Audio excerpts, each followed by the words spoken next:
Hello बच्चों, मैं स्मिता बिजलवान स्वागत करती हूँ आपका आईसीटी वर्चुअल क्लासरूम में। आशा करती हूँ आप सभी स्वस्थ होंगे और अच्छे से अपनी पढ़ाई कर रहे होंगे। बच्चों, आज हम पढ़ने जा रहे हैं क्लास 7 की साइंस। क्लास 7 साइंस में हमारा जो आज का चैप्टर है वो है फिजिकल एंड केमिकल चेंज, यानी कि भौतिक और रासायनिक परिवर्तन। तो यहाँ पर हम परिवर्तन के बारे में पढ़ेंगे और इसके अलग अलग टाइप्स के बारे में पढ़ेंगे। चलिए तो आइए बढ़ते हैं स्मार्ट बोर्ड की तरफ। चलिए बच्चों, फिजिकल एंड केमिकल चेंज यानी कि अब भौतिक परिवर्तन और रासायनिक परिवर्तन होता क्या है, अब परिवर्तन होता क्या है, क्यों हम ये चैप्टर पढ़ते हैं। चलिए तो स्टार्ट करते हैं। सबसे पहले परिवर्तन कुछ वस्तुओं का ही होगा, ठीक है। अब सबसे पहले हम पढ़ेंगे कि मैटर यानी कि पदार्थ क्या होता है। मैटर यानी कि पदार्थ क्या होता है। अब पदार्थ क्या होता है? एनीथिंग दैट हैज स्पेस, यानी कि that has mass and takes up space, यानी कि कोई भी ऐसी वस्तु या कुछ भी ऐसा जिसमें कुछ ना कुछ मास होता है और जो जगह घेरता है। जैसे कि हम बात करें यहाँ पर, अगर हमने कहा हमारे पास इस तरीके से एक क्या है, बॉटल है, ठीक है। एक क्या है, बॉटल है। अब ये बॉटल जो है इसने इतनी जगह घेरी हुई है ना, इतना स्पेस इसने ऑक्यूपाई किया है, ठीक, इतनी जगह घेरी हुई है। और इस बॉटल का कुछ ना कुछ मास होगा, यानी कि वजन भी कुछ ना कुछ होगा, और इसने क्या किया, स्पेस ऑक्यूपाई किया हुआ है,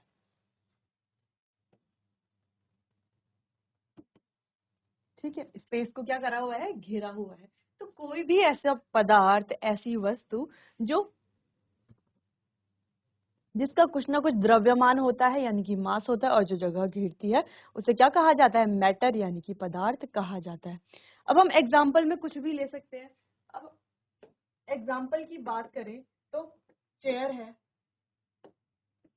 ठीक, इसके अलावा पेन है, टेबल है, हम ह्यूमन बींग्स हैं, हम लोग हैं, ठीक। जो ह्यूमन बींग्स होते हैं बच्चों, वो भी क्या है, मैटर ही तो है, यानी कि हम भी क्या है, मैटर ही तो है। हमारा भी कुछ ना कुछ वजन है और हम भी क्या करते हैं, स्पेस ऑक्यूपाई करते हैं, जगह घेरते हैं। साथ ही बात करें एयर की, तो बच्चों क्या एयर भी एक मैटर है, क्या एयर भी पदार्थ है या नहीं है। एयर यानी कि वायु। अगर हम बात करते हैं वायु की, तो क्या वायु पदार्थ है या नहीं है। अब जैसा कि हम जानते हैं, वायु जो है वो क्या करती है, जगह भी घेरती है और उसका द्रव्यमान भी होता है। इसीलिए वायु को भी हम क्या कहते हैं, पदार्थ कहते हैं। अब कैसे इसका वजन होता है वायु का, है ना, और कैसे ये जगह घेरती, क्योंकि अभी तो हमें अपनी सराउंडिंग में वायु दिखाई नहीं दे रही, लेकिन हमें पता है कि ये एग्जिस्ट करती है, ये हमारे सराउंडिंग में है। लेकिन इसका वजन है या ये जगह घेरती है, ये हमें कैसे पता चलेगा, ये हमें पता चलता है कुछ एक्सपेरिमेंट से। तो हमने कई एक्सपेरिमेंट्स किए थे, जब हम क्लास 6 में थे तो हमने इसके बारे में पढ़ा था। क्लास 6 में हमने इसको डिटेल में डिस्कस किया था कि एयर जो है कैसे ये जगह घेरती है और कैसे हमें पता है कि इसका कुछ ना कुछ मास भी होता है। तो इसीलिए हम कह रहे हैं कि एयर भी क्या है, हमारा एक मैटर यानी कि पदार्थ है। चलिए, तो अब पदार्थ को दो भाग में बांटा गया है, ठीक। अब पहले हमारे क्या, प्योर सब्सटेंसेस, यानी कि बच्चों शुद्ध पदार्थ, और दूसरा है हमारे पास मिक्सचर्स, यानी कि बच्चों मिश्रण। अब शुद्ध पदार्थ क्या है, अब ये शुद्ध पदार्थ जो एक ही तरह के पदार्थ से बने हुए होते हैं या एक ही तरह के पार्टिकल से बने हुए होते हैं। जैसे हम कहें कि हमारे पास लोहे की एक रॉड है, ठीक। अभी जो लोहे की रॉड है ये सिर्फ लोहे से मिलकर ही बनी हुई है, तो ये क्या हो गई, एक शुद्ध पदार्थ हो गई, क्योंकि ये सिर्फ लोहे से मिलकर के बनी है, ठीक। तो ऐसे होते हैं हमारे शुद्ध पदार्थ। और मिश्रण जो एक या एक जो दो या दो से अधिक पदार्थों से मिलकर के बनते हैं, उन्हें क्या कहा जाता है, मिश्रण कहा जाता है, ठीक। चलिए, तो अगर हम बात कर रहे हैं बच्चों शुद्ध पदार्थ की, तो जो भी हमारे शुद्ध पदार्थ होते हैं वो भी दो तरह के होते हैं। एक होते हैं हमारे एलिमेंट्स और एक होते हैं हमारे कंपाउंड। एलिमेंट्स यानी कि जो हमारे क्या होते हैं, तत्व होते हैं, तत्व, तत्व को एलिमेंट्स कहा जाता है। अब ये तत्व कौन कौन से होते हैं, ये धातु हो सकते हैं, अधातु हो सकते हैं, यानी कि मेटल्स हो सकते हैं, नॉन मेटल्स हो सकते हैं, मेटेलॉइड्स हो सकते हैं। तो ये सारे हमारे क्या होते हैं, एलिमेंट्स होते हैं। जैसे कि हम कहें यहाँ पर सोडियम है, कैल्शियम है, ठीक। यहाँ पर एग्जाम्पल लिखा हुआ है कि कार्बन है। इसके अलावा और भी बहुत सारे हमारे पास मेटल्स हैं, नॉन मेटल्स हैं, मेटेलॉइड्स हैं, जर्मेनियम है, गैलियम है। ये सारे ही हमारे क्या है, तत्व के एग्जाम्पल्स हैं, ठीक। अब बात करते हैं कंपाउंड की। अब आप कहेंगे कि मैम अभी तो आपने कहा कि शुद्ध पदार्थ वो होते हैं जो एक ही तरह के पार्टिकल से बने हुए होते हैं। अब एलिमेंट तो समझ में आया, एलिमेंट शुद्ध पदार्थ है, लेकिन कंपाउंड, जैसे कि हम देख पा रहे हैं यहाँ पर एग्जांपल लिखा हुआ है CO2, यानी कि कार्बन भी है और ऑक्सीजन भी है, यानी कि ये तो दो एलिमेंट से मिलकर के बना है। तो ये कैसे शुद्ध पदार्थ हुआ? तो इसका आंसर है बच्चों, ये शुद्ध पदार्थ इसीलिए है क्योंकि ये जब बनता है तो इनका जो रेशियो होता है कार्बन का ऑक्सीजन का, वो क्या होता है, फिक्स होता है, यानी कि ये कैसे बनते हैं, फिक्स्ड रेशियो में। और दूसरी चीज, रासायनिक प्रक्रियाओं द्वारा या रासायनिक अभिक्रियाओं द्वारा इन्हें जो है पृथक किया जा सकता है, जैसे कार्बन को और ऑक्सीजन को अलग अलग किया जा सकता है। जैसे हम बात करते हैं H2O की, यानी कि वाटर की, तो हमेशा ये इसी फिक्स रेशियो में निकलता है ना, हमेशा वाटर जो है हमेशा इसी फिक्स रेशियो में होता है, ठीक। हम वाटर कहें तो वाटर कोई भी हो तो वाटर का फॉर्मूला तो यही होगा, है ना, तो फिक्स रेशियो तो यही होगा। और जब हम इसे ब्रेक करते हैं तो ये H2 प्लस O2 में क्या हो जाता है, ब्रेक हो जाता है,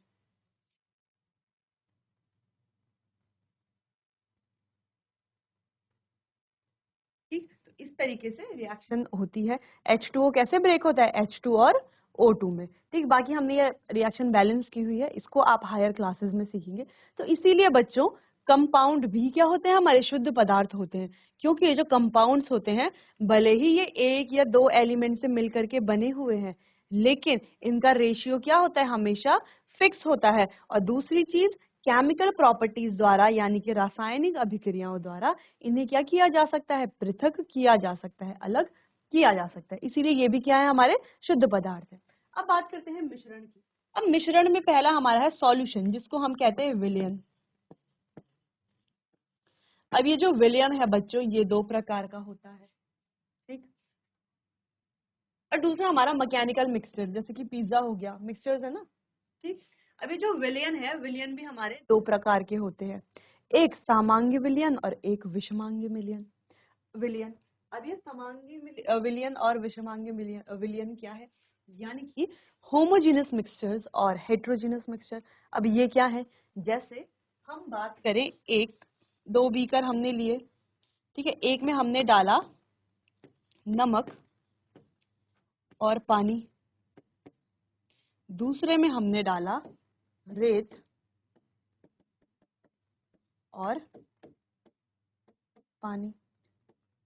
अब है तो दोनों ही सॉल्यूशन, है तो दोनों ही विलयन, लेकिन दोनों में डिफरेंस क्या है, ये जो नमक और पानी का विलयन है और रेत और पानी का विलयन है, दोनों में डिफरेंस क्या है। नमक और पानी का जो विलयन होगा बच्चों, वो आपस में क्या होगा, अच्छे से घुला हुआ होगा। इसमें हमें जो है, जब हम इसे घोल देंगे, अच्छे से डिसॉल्व कर देंगे, तो नमक अच्छे से पानी में डिसॉल्व हो जाएगा, फिर हमें नमक के पार्टिकल्स नहीं दिखाई देंगे, हमें एक विलयन दिखाई देगा, लेकिन हमें लगेगा ही नहीं कि उसमें नमक भी डिसॉल्व हो रखा है, ठीक। जबकि हम दूसरा एग्जाम्पल पे देखें, जहां पर रेत और पानी का मिश्रण है, तो इसमें रेत हमें पूरी दिखाई देगी साफ पानी में, है ना, रेत और पानी में, रेत और पानी दोनों अलग अलग हमें दिखाई देंगे एक ही मिश्रण के अंदर।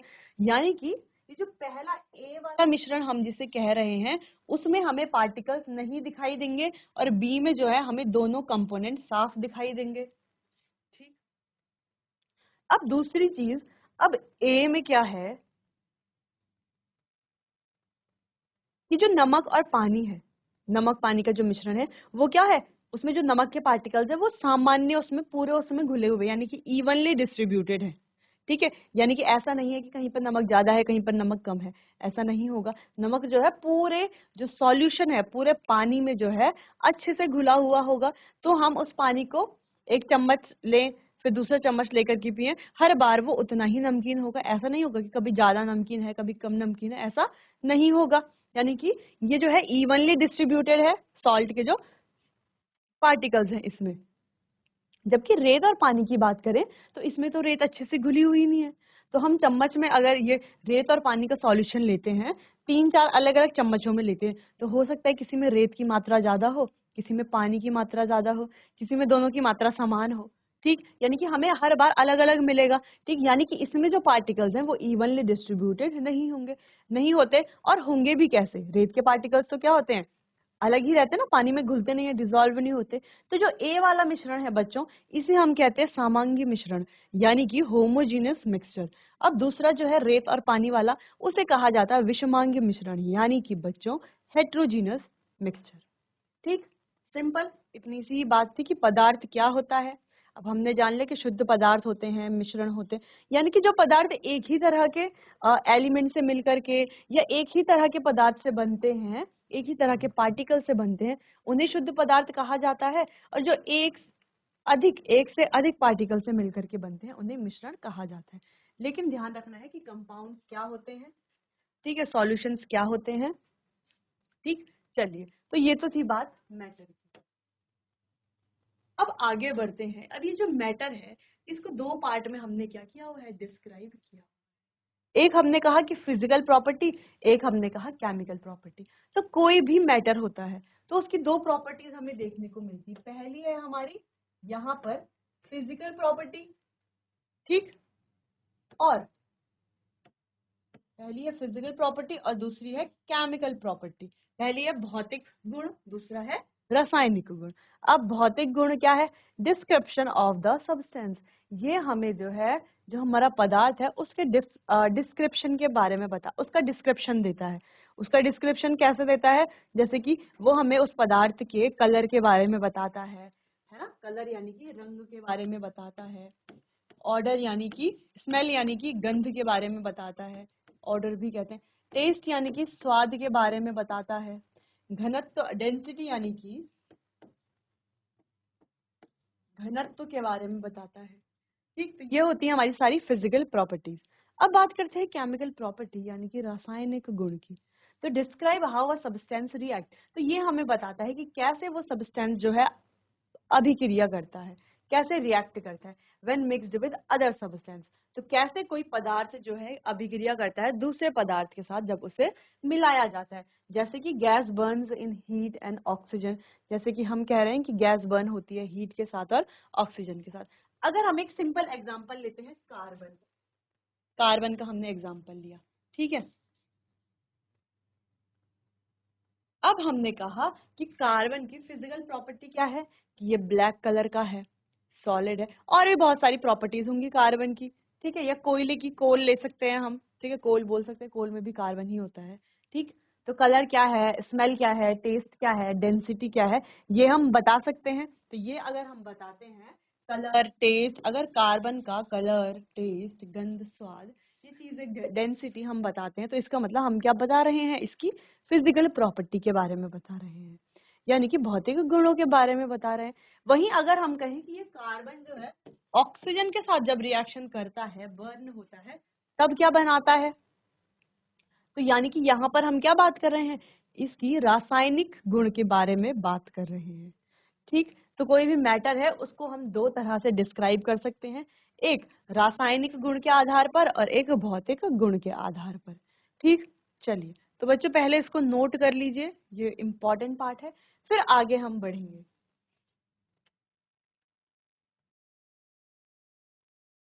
चलिए, तो अब आगे बढ़ते हैं। चेंजेस अराउंड अस, यानी कि हमारे आसपास जो भी परिवर्तन होता है। ठीक, तो in our daily life we come across several changes. तो हमारी जो डेली लाइफ है, दैनिक जीवन है, तो हमने कई चेंजेस अपने दैनिक जीवन में हम देखते रहते हैं, है ना, चेंज देखते रहते हैं। तो हम कभी उसे ऑब्जर्व हो सकता है ना करते हो, कभी उसके बारे में जानने की कोशिश शायद ना करते हो, ये जो चीजें हो रही हैं ये क्या हो रही हैं, कैसे हो रही हैं। तो यहाँ पर हम जानते हैं, पढ़ेंगे कुछ चेंजेस के बारे में जो हमारे दैनिक जीवन में होते हैं और हमारे आसपास होते रहते हैं। ठीक, जैसा पहला है डिजॉल्विंग शुगर इन वाटर, यानी कि शुगर को, चीनी को पानी में मिलाना। ये भी क्या है, एक चेंज ही तो है क्योंकि दो अलग अलग चीजें जो है आपस में मिल रही, ये भी तो एक चेंज हो रहा है ना। पानी अलग था, चीनी अलग थी, अब चीनी और पानी मिल करके चीनी वाला पानी बन गया।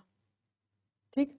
Formation of curd from milk, second हमारा, यानी कि दही का बनना दूध से, यानी कि दूध से क्या बन रहा है, दही बन रही है।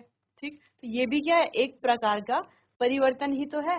पहले सिर्फ दूध था, अब दूध से क्या बन गई, दही बन गई, तो ये क्या है, एक प्रकार का परिवर्तन है। अब अगली बात करते हैं कुकिंग ऑफ फूड, यानी कि खाने को पकाना। अब खाने को पकाना भी क्या एक परिवर्तन है, बिल्कुल परिवर्तन है। पहले खाना क्या था, पहले जो सब्जियां थी वो क्या थी, कच्ची थी। अब हमने उनको गैस में हीट दे करके और भी कुछ पदार्थ उसमें मिला करके खाना क्या कर दिया, पका दिया, उसको कुक कर दिया। जो खाना पहले हार्ड था और कच्चा था, उसको हमने पका करके सॉफ्ट कर दिया। ठीक, सिंपल। चलिए, cutting of a piece of paper. अब किसी पेपर के पीस को काटना, जैसे कि इस इमेज में हमें दिख रहा है, ये वाली इमेज दिख रही है हमें, तो इस इमेज में हमें दिख रहा है कि पेपर को काटा जा रहा है। तो क्या ये भी एक परिवर्तन है, बिल्कुल है। पहले देखो पेपर की एक पूरी शीट थी, अब हमने उसे काट करके छोटे छोटे टुकड़ों में डिवाइड कर दिया, छोटे छोटे टुकड़ों में बांट दिया, यानी कि ये भी क्या शो करता है, एक प्रकार का परिवर्तन शो करता है। Stretching of a rubber band, यहाँ इमेज में हम देख पा रहे हैं कि जो रबर बैंड है उसको क्या किया जा रहा है, स्ट्रेच किया जा रहा है। अब रबर बैंड कैसा है, पहले छोटा सा रहा होगा, फिर जब हमने उसे उंगलियों से क्या कर दिया, स्ट्रेच कर दिया, तो उसमें क्या हो गया बच्चों, परिवर्तन आ गया ना, चेंज, बिल्कुल आ गया। ठीक, तो ऐसे और भी कई चेंजेस हैं, जैसे कि मेल्टिंग ऑफ आइस, बर्फ का पिघलना।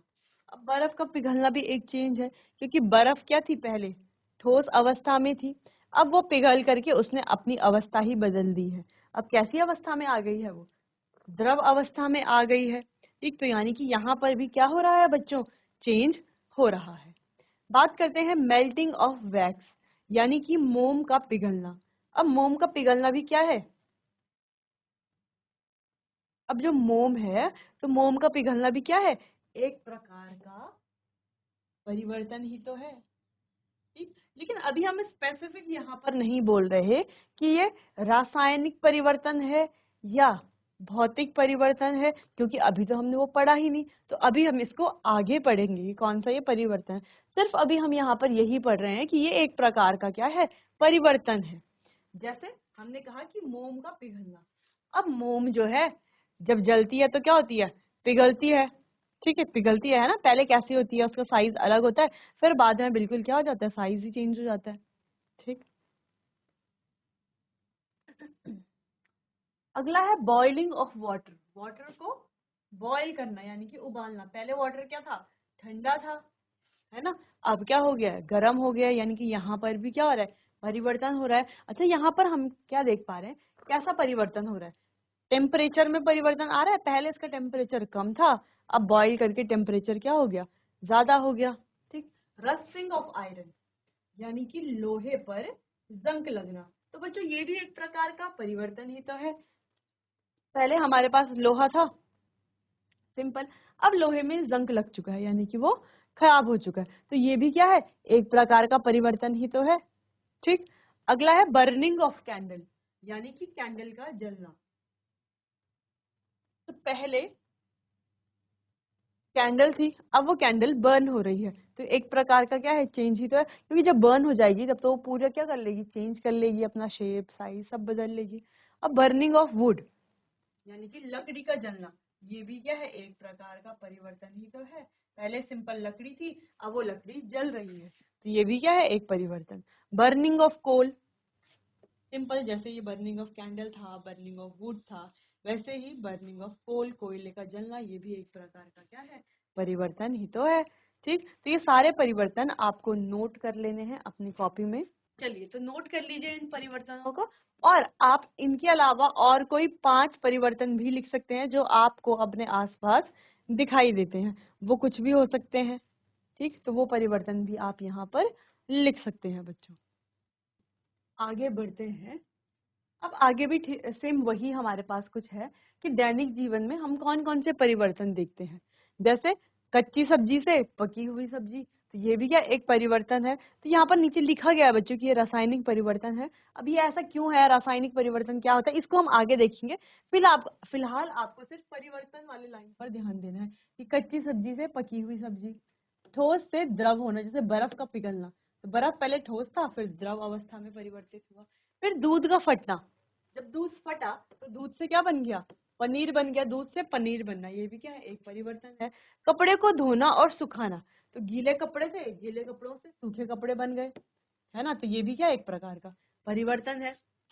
लकड़ी जलाना, अब लकड़ी, पहले लकड़ी थी, लकड़ी जली फिर क्या बन गया, राख बन गया, तो ये भी क्या है एक प्रकार का परिवर्तन है। पानी का उबलना, अब पानी का क्या है, पानी उबल रहा है फिर भाप में परिवर्तित हो रहा है, तो ये भी क्या है एक प्रकार का परिवर्तन है। अच्छा बच्चों, लास्ट पीछे भी हमने अभी पढ़ा था कि पानी का उबलना, तो हमने क्या कहा था कि टेम्परेचर में चेंज आ रहा है, पहले पानी ठंडा था फिर पानी गर्म हो रहा है, ये भी क्या है एक प्रकार का परिवर्तन है। और उससे आगे की तरफ अगर हम देखें कि पानी का भाप में परिवर्तित होना, यहाँ पर भी पानी बॉयल ही हो रहा है, तो सेम चीज है। ठीक, चलिए, तो आप चाहें तो इन एग्जाम्पल को भी नोट कर सकते हैं। चलिए, तो अब आगे बढ़ते हैं। अब ये जो परिवर्तन है बच्चों, पीछे हमने कई सारे परिवर्तनों के बारे में पढ़ा, चाहे वो पेपर का कटना हो, बर्फ का पिघलना हो, पानी का उबलना हो, या खाने का पकना हो, या दूध से दही बनना हो, दूध को फटना हो, दूध के फटने से पनीर बनना हो, तो इन सभी में क्या हो रहा है, परिवर्तन हो रहा है। ठीक, अब इस परिवर्तन को हम दो भागों में बांट देते हैं, यानी कि हम यहाँ पर बेसिकली कहना चाह रहे हैं कि ये जो परिवर्तन होता है ये दो तरह के होते हैं। ठीक, अब दो तरह के कौन कौन से, एक होता है हमारा फिजिकल चेंज, यानी कि बच्चों भौतिक परिवर्तन। ठीक, और एक होता है हमारा केमिकल चेंज, यानी कि बच्चों रासायनिक परिवर्तन। ठीक, भौतिक परिवर्तन और रासायनिक परिवर्तन। अब ये भौतिक परिवर्तन क्या है और रासायनिक परिवर्तन क्या है, उससे पहले हमने भौतिक डिस्क्रिप्शन दिया था, भौतिक क्या होते हैं, रासायनिक क्या होते हैं। भौतिक क्या होते हैं, हमने क्या कहा था कि जहां पर रंग, स्वाद, स्ट्रक्चर, घनत्व, इनमें क्या होता है, चेंज आता है। फिर हमने बात की थी कि रासायनिक का क्या डिस्क्रिप्शन दिया था, जहां पर कि ये किसी दूसरे पदार्थ के साथ अभिक्रिया करते हैं और कोई नया पदार्थ बनाते हैं, है ना, अभिक्रिया करके कोई नया ही पदार्थ बना रहे हैं, तो ये भी क्या हो गया हमारा एक प्रकार का रासायनिक परिवर्तन हो गया। ठीक, चलिए, तो एक एक करके यहाँ पर एक कुछ डिटेल में इनको पढ़ते हैं और इनके डेफिनेशंस को यहाँ पर हम पढ़ते हैं। सबसे पहले, तो सबसे पहला है बच्चों फिजिकल चेंज। फिजिकल चेंज क्या है, is a change in which no new substance is formed, यानी कि ये ऐसा परिवर्तन है जहां पर कोई नया पदार्थ नहीं बनता, है ना। जैसे हम कह रहे हैं पानी का उबलना, या पानी को फ्रीज करके उसको बर्फ में परिवर्तित करना, या बर्फ को जो है पानी में परिवर्तित करना, हम यहाँ पर कह सकते हैं फिजिकल चेंज में कोई नया पदार्थ नहीं बनता। अब कैसे, अगर हम कहें हमारे पास है बर्फ, ठीक है, बर्फ का क्या बन रहा है, पानी बन रहा है, ठीक है, अगर हम इसका क्या कर रहे हैं, टेम्परेचर को बढ़ा दे रहे हैं तो पानी बन रहा है। पानी से क्या बन रहा है बच्चों, पानी को अगर हम और ज्यादा बॉईल कर रहे हैं तो पानी से क्या बन रही है, भाप बन रही है, जल वाष्प जिसे हम कहते हैं। ठीक, अब इस भाप को जब हम वापस से ठंडा कर रहे हैं, कंडेंस कर रहे हैं, ठीक, संघनन प्रक्रिया द्वारा, तो ये क्या बन रहा है, पानी बन रहा है। और इस पानी को जब हम फ्रीज कर रहे हैं, यानी कि इसका टेम्परेचर कम कर रहे हैं, ठीक है, इसको ये क्या बन जाएगा, फिर बर्फ में परिवर्तित हो जाएगा। ठीक, तो क्या यहाँ पर कोई नया सब्सटेंस है ना, यहाँ पर हम क्या कर रहे हैं, टेम्परेचर बढ़ा रहे हैं, यहाँ पर भी टेम्परेचर बढ़ा रहे हैं, यहाँ पर टेम्परेचर घटा रहे हैं और यहाँ पर भी टेम्परेचर घटा रहे हैं, बहुत ज्यादा घटा रहे हैं। ठीक, तो हम क्या समझे बच्चों कि जहां पर कोई नया पदार्थ नहीं बनता, जैसे कि हमने कहा बर्फ का पिघलना, मेल्टिंग ऑफ आइस, तो है तो ये भी एक प्रकार का चेंज ही है ना, बर्फ पिघल करके पानी बन रही है, यानी कि वो अपनी अवस्था बदल रही है तो ये भी एक प्रकार का परिवर्तन, लेकिन इसे भौतिक परिवर्तन कहा जाएगा, क्योंकि बर्फ से पानी बन रहा है, पानी से वापस बर्फ भी बन सकती है। बन सकती है कि नहीं बन सकती? देखो बर्फ से पानी बन रहा है, पानी से बर्फ बन सकती है, पानी से भाप बन रही है तो भाप से पानी बन सकता है, भाप से पानी बन सकता है, ठीक है सिंपल।